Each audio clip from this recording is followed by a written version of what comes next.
How's it? Today is November 24th. It's Tuesday.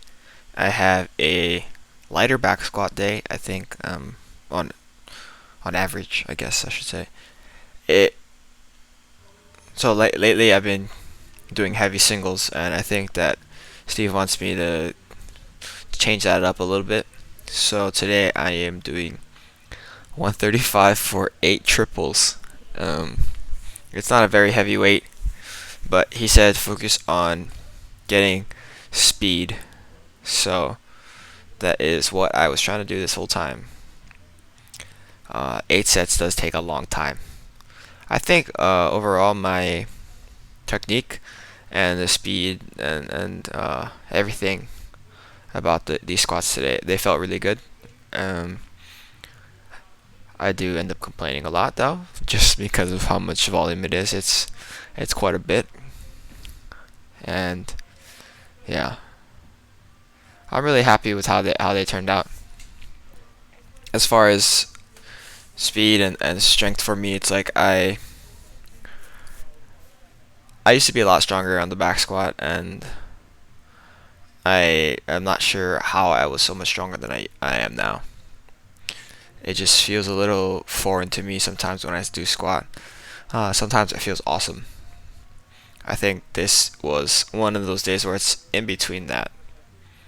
I didn't have something like a heavy weight to stress out about, so I was able to just kind of stick into the workout and push as hard as I could as I went through. So again, my goal on this was to maintain consistency. So I kept the hip circle around my knees so that I don't lose hip tension, and maintaining a decent bar path and just movement overall as I allowed my hips to, or I focused on keeping tension in my hips. I'm pretty happy with how it went. Like ordinarily, even with this light of a weight, right? It's like 297 pounds. Ordinarily, my knees would just shoot in. They would pull in if I didn't have that sort of stimulus that was already pulling it in. So, like I'm pretty happy with that. So after that, I had a bunch of different new exercises that I haven't done in a very long time. So Steve threw in these quarter squat jumps. These are a lot harder than they look. I feel very when I like rebound from them, my quads feel very tight, and it's one of those things where if you could theoretically put in the complete max amount of force that you can impart onto the floor, because you're not trying to move the weight necessarily like to a certain height. You're literally moving it as high as you can, so the limit is as high as you can, right? And it is what it is. So after that, I moved into the overhead press, work up to a heavy set of 5, and I wasn't sure what I would do, but I got to this here, and I knew I could do 70 from those first couple reps at or I guess that one rep at 65. But this was a very hard set. This is for sure a PR, and I'm pretty happy with how it went. Like it didn't feel like it was impossible. It just felt challenging. You can see here and there.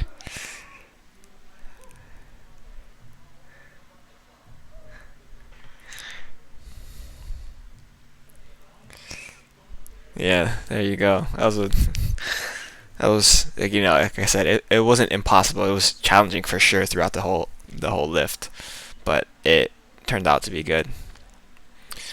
So after my down sets of 3 sets of 5, I do this new interesting thing for a Bulgarian split squat, tempo split squat.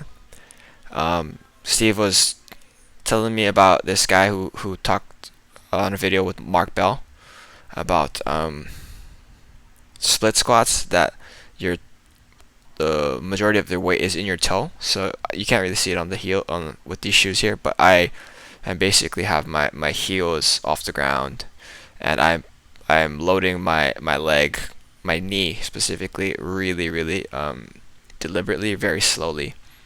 And these are very hard.